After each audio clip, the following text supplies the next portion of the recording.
Hello. Many astute and high IQ people are asking, why isn't Voss streaming? Well, he's had a headache and also I need a haircut. Yeah, it doesn't take much. Listen, okay, us live streamer types were of a fragile constitution, and very vain, very ego driven. Have you seen Assange's GQ article? You don't get to that. You can't get coverage of yourself with that kind of tone, you know? Unless you're the kind of person who wakes up and looks in the mirror and goes, "Oh, my proportions are off," and then you just don't want to stream. Now, unfortunately for me, for a variety of reasons, mostly attributable to a lack of discipline, my proportions have been slightly off. I haven't gotten the haircut. As you can see, it's kind of like a mop. Maybe it looks fine to you. It doesn't look fine to me, so I wear the hat.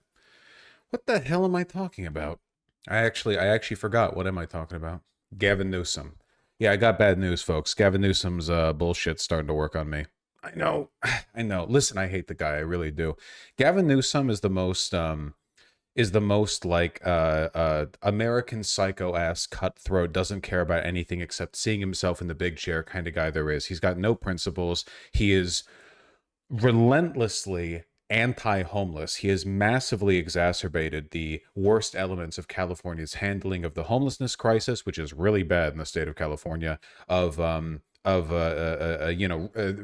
rights of renters, of the housing crisis. I mean, there are so many like interlocking problems that Gavin Newsom has worsened, in large part because he's trying to eschew the reputation of being some kind of like hippy dippy liberal Californian West Coast elite because he wants to make a presidential run, right? Like there are things that he's done as governor that don't make sense unless you think he's prepping up the moderates for a presidential run. I mean, God, that podcast of his, you remember? He had on Steve Bannon and Charlie Kirk so he could suck their dicks and talk about, oh, no, no, no, you're right. No, we were too liberal when it came to transgender people and their sports participation. Sickening bullshit like that. So just to be clear, I do hate Gavin Newsom. That being said, maybe I'm a fan of the comms guy he hired. It is, of course, a comms guy. Gavin Newsom is not the one running the Governor Newsom press office, but they've been posting some bangers lately. Yes, they have. Uh, if you've been following, and I don't blame you for not, but if you've been following, Gavin Newsom, his press office account, which is, essentially an official government account, has been posting insane anti-Republican bullshit for a couple of weeks now. Here's him being, supported by Tucker Carlson, the ghost of Hulk Hogan, and I believe Kid Rock. With that grimy yellow tinge AI picture bullshit. He's been mocking Trump by tweeting the way that Trump tweets. Trump Truth Socialed Bela, and he says, Donald Tiny Hands has written his autobiography this morning. Unfortunately, low IQ, he spelled it wrong. Beta. Soon you will be a fired beta because of my perfect, beautiful maps. Thank you for your attention to this matter, GCN. Yeah, you get it. Okay, I didn't like this bit very much at first because it felt to me like a cultural capitulation to Trump, right? Like, you scroll through this feed, by the way, and it's like aggressive posting, signal boosting some center-left voices on the platform. Like here's Brian Tyler Cohen. He's also recently done an interview with the Pod Save guy, which he's been posting the hell out of. Which, okay, I want to be clear with this, okay? Please don't take this praise too seriously, okay? All of this is within context. This is like, well, for your position, this is the right thing to do. But for his position, this is the right thing to do. I've been complaining about this for ages. Democrats need to be a lot more aggressive on social media. They need to be a lot more contemptuous. They need to be a lot more like malicious, like just virile, get out there and just attack people, make them feel bad. Your opponents, the Republicans, are evil. The average Democrat voter, I can't even say what they want, The average Democrat voter wants show trials. Go into any Kamala Harris 10 plus suburb and ask the wine moms there what they want done in Washington right now, and you legally cannot broadcast their answers, okay? And then you look at the way Democratic politicians talk to and about Republicans, and they're just weak and they capitulate and they hem and they haw. Gavin Newsom, at the very least, talks and acts like he wants blood. It follows in his policies, his aggressive push for redistricting in California to gerrymander the ever-living shit out of the most populous state in the country. It's evident here. And I've also said the Democrats are really, really bad at working with their ideological contemporaries. Now, I would like it, personally, if the Democrats started working with and signal boosting more like populist left types. But obviously, Gavin Newsom is not a populist and he is not a leftist. So he would be working with people like Brian Tyler Cohen or the Pod Save boys. I'm not going to begrudge that. It's kind of what you would expect of him, right? I wouldn't expect Gavin Newsom to go out there and start like retweeting everything Hassan tweets or anything.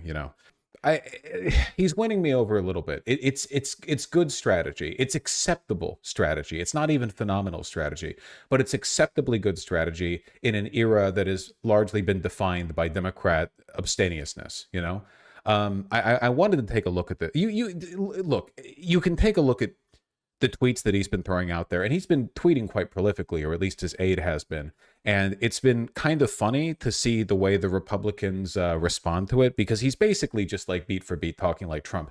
That's the joke. At first, it bothered me that it was kind of a capitulation to Trump, further cementing the legacy that Trump has, the way he speaks, the way it's considered important, rather than doing something of your own, you just pitch it further to Trump. Let's all mock him. It's like SNL bullshit.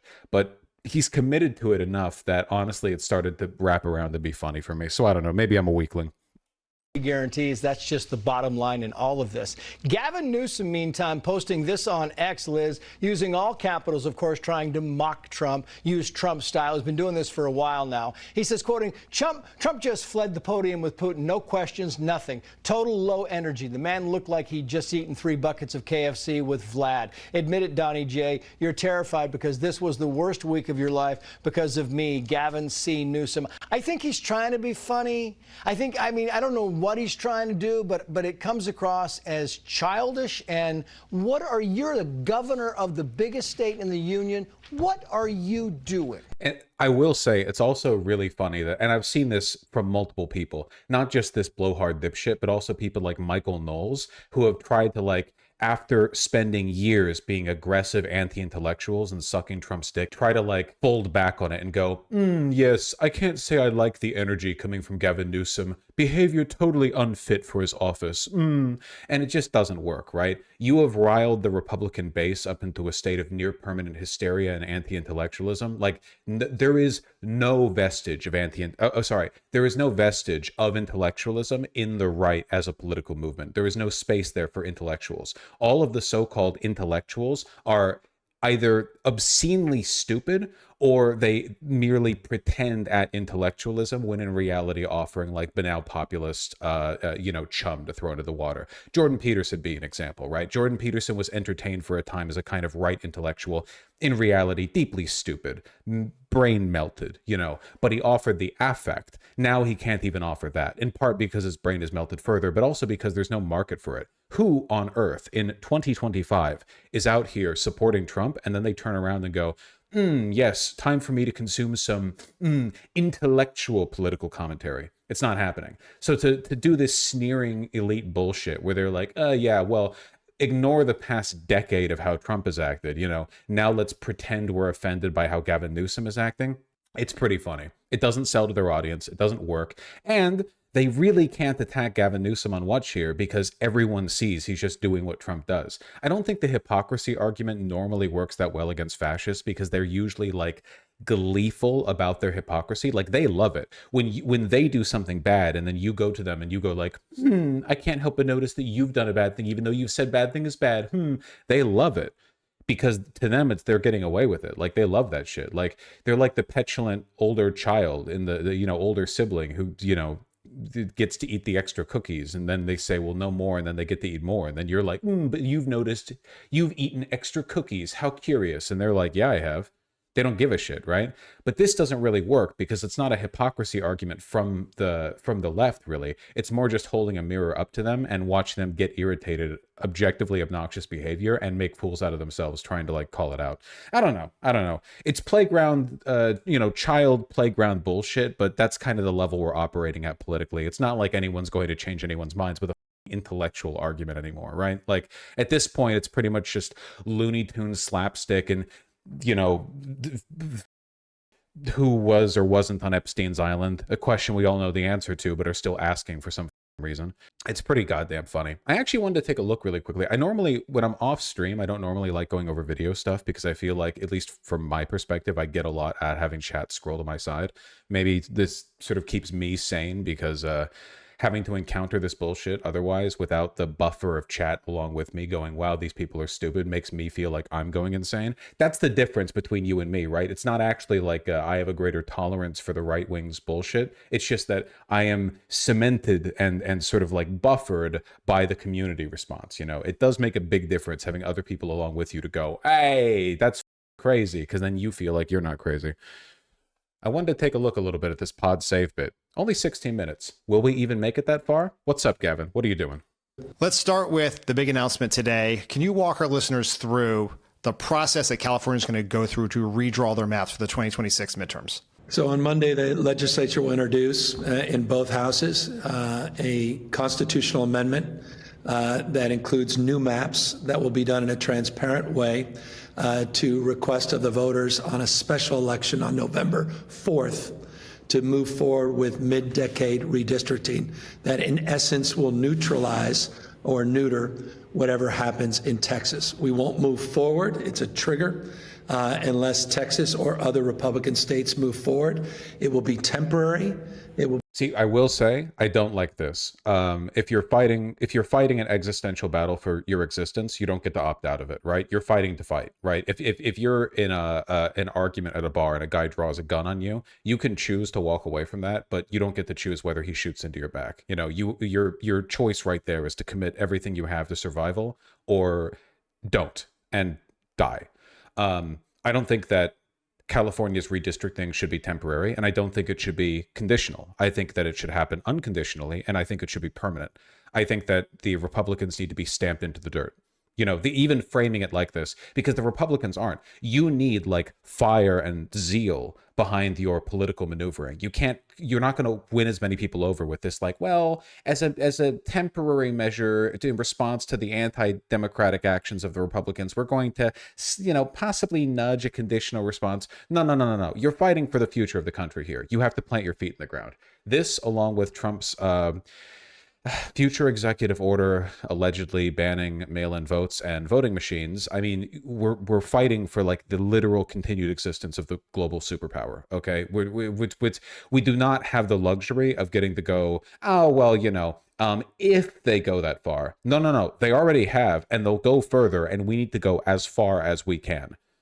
I don't want to pick up 5 seats because Texas loses us 5. I want to pick up 10 seats. I don't want to match their evil with an equal, like perfectly, you know, the perfectly equal counter of good influence. You know, I want to do as much good as possible. It will be done on an emergency basis. It will also be done in a way that reinforces our commitment to nationwide independent redistricting. How will the reinforcement of the nationwide redistricting work? What part of the provision is that? Just it's a policy statement in support of that framework. It's also in the initiative itself. It also reinforces as policy our current statewide independent redistricting commission. It just calls for the change of the congressional maps, not the state maps or the statewide elected maps in California, just specific again to the congressional maps in 2026, 2028, and then reverts back the census in 2030. And then the commission will redraw the districts again post-census like they would do in any other Exactly. year. So again, we've had for about 15 years, people may not know this, in California about independent redistricting. And while it's true, and some of my Republican friends point this out, there are not that many Republicans differences in California because of the Independent Redistricting Commission. A lot of these seats are extraordinarily competitive, which is incredibly important. And it's sort of proof of the framework, something I've long supported independent redistricting. I actually opposed very publicly the repeal of the Independent Redistricting Commission. So this is an emergency measure, again, temporary, transparent, and very democratic, since we're going to ask the people to ultimately decide. I know we'll see the maps on Monday, but can you give us a sense of how the maps could change the equation in terms of keeping the House? Is it a direct response to what Texas is doing? I don't know if you can speak to how the seats change. So here's the, so the maps are likely to come out as early as tomorrow, Friday, this weekend. Certainly are going to be out formally on Monday. And again, the legislature has to make ultimate determination of whether or not there's going to be a special election and this constitutional amendment will end on the ballot. That will be done over the course of next week. We hope they'll conclude that business by. I actually do have the maps out. Sorry, I've been too busy being sick and not having a haircut to pay attention to it. There we go. So the proposed redistricting map would pick up 5 seats. It would take sort of you have 8 in the current map. You have 8 safe Republican, 1 lean Republican, and it would switch it to being just 4 safe Republican. Whew, look at that. That is quite the gerrymander. It's a beautiful thing. It's a beautiful thing. Yeah, we got to do this all over. In New York, this would be particularly effective. I feel could really pick up some seats there. We got to be aggressive, man. We got to be aggressive. Thursday, it will be done again with the maps being fully present and discussed. On that basis, though, I haven't reviewed personally the maps, quite literally have not seen the maps, but my understanding of the maps is when I say neutralizes or neuters what's happening in Texas, it means a pickup of 5 seats, fire with fire. I mean, we're just making no bones about it. We'll pick up 5 seats, likely pick up 5 seats with the right candidates to neutralize what's happened in Texas. And there is a likelihood on the basis of some of the new maps that some of the more competitive districts, there's a number of them, probably minimum of 4. Okay, I don't care about the particulars. I want to hear how you guys talk about this in the context of being an existential fight for the future of the country. That are maybe react to that. You held today, there were ICE agents showed up. I'm assuming that's not a coincidence. Can you maybe react to that? It's pretty sick. Yeah, they sent ICE agents outside the press conference where Newsom announced this. I mean, what more evidence do you need? I don't think we needed to say a word at our press conference. I mean, he sent the Border Patrol. He sent the regional head of the Border Patrol out here. And by the way, Dan, I want folks to know where we are. I'm at the Democracy Center. I'm at the site where the Japanese were bussed in the 1940s. Quite literally, it's not figurative, and I hope people are listening. ICE or Border Patrol was out there at the exact same site that the Japanese were being picked up and bussed to take $1 billion, to extort $1 billion from one of the finest research institutions in despite well-established policies, our sanctuary policy that is not inconsistent with many other jurisdictions all across this country. By the way, same sanctuary policies that Rudy Giuliani used to celebrate as mayor of New York City, just reminding people for what it's worth in that respect. So look, we'll do what we can. No one cares, unfortunately. If anything, it makes me like sanctuary cities less. Yeah, I don't know. It's so important to not get trapped in by the, again, like largely liberal disposition, the idea that by appealing to people's better sensibilities or by pointing out hypocrisy that you can win over in a fight like this. You need to be really aggressive, right? If they say they don't like sanctuary cities, you should say, well, we're going to double the sanctuary cities. We're going to make them more sanctuary. You have to be so aggro in order to fight. And like the only reason this sounds significant, or the only reason this sounds like meaningful, I think, is because we're so used to Democrats not being able to show up for those kinds of games, right? Like Republicans are so aggro all the time. They're so crazy. They're so hateful nonstop, dude. You could show a tenth of that aggression back at them and change the landscape. You could change everything with just a tiny little alteration to how you talk about these problems. I've said this all before. Wrap it up. But there's limits. Constitutional amendment and the special election all across this country. I know Maryland's talking potentially about something in January. I know that Kathy in New York has something not totally dissimilar to what we have in California. There's a version of that in Michigan. But look, at the end of the day, there is no do-over here, man. There's no do-over. If we fall short, if we see this guy roll up and go to all those other states, we're not going to be out there celebrating that. There's no rule of law. It's the rule of dawn. The extortion racket he's running, capitalism. I mean, I remember, I'm old enough to remember my Republican friends supporting free enterprise. I think it was Churchill said, a healthy horse pulling a sturdy wagon. I'm a small business person. I'm proud to have created 1,000 jobs myself. This is crony capitalism. Corruption at a level we've never seen in our life.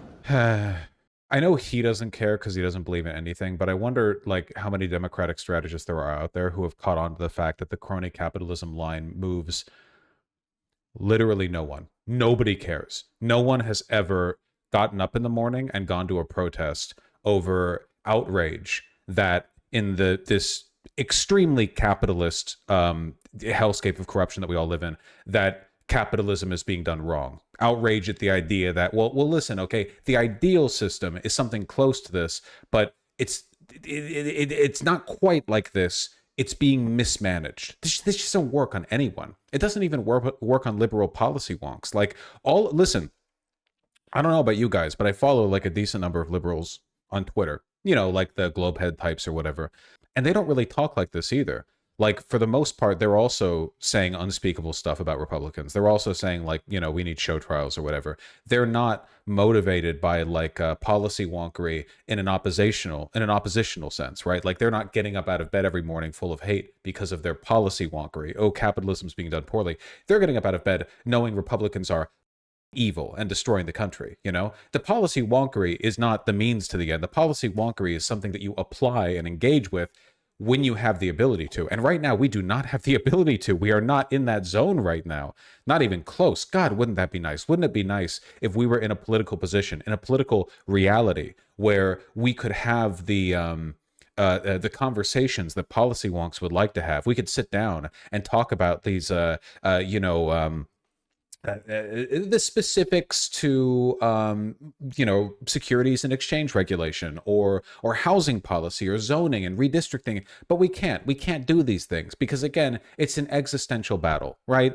It would be like you know, conscripting a landscaper who goes off to war and then starts wondering about how he's going to, like, you know, lay the flower beds on the battleground that he's currently getting shot over. You're so not in your right mind. I'm sorry, I'm rambling. I'm rambling. Without chat to direct me or steer me, or let's be real here, without someone in chat saying something stupid for me to get mad at, it's difficult for me to pull out of the death spiral. Folks, how do people do this? How do people record stuff without a live stream? I don't know how they do it.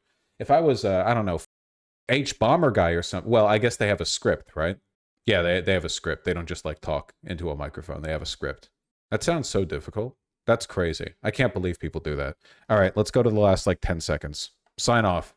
It's not about the lines that are being drawn on maps. It's the line we have to hold to protect our democracy. Governor Newsom, that's a great place to leave it. Thank you so much for joining us, and good luck with us. We'll be watching closely. Thanks for having me, Dan. That's great. Good sign off.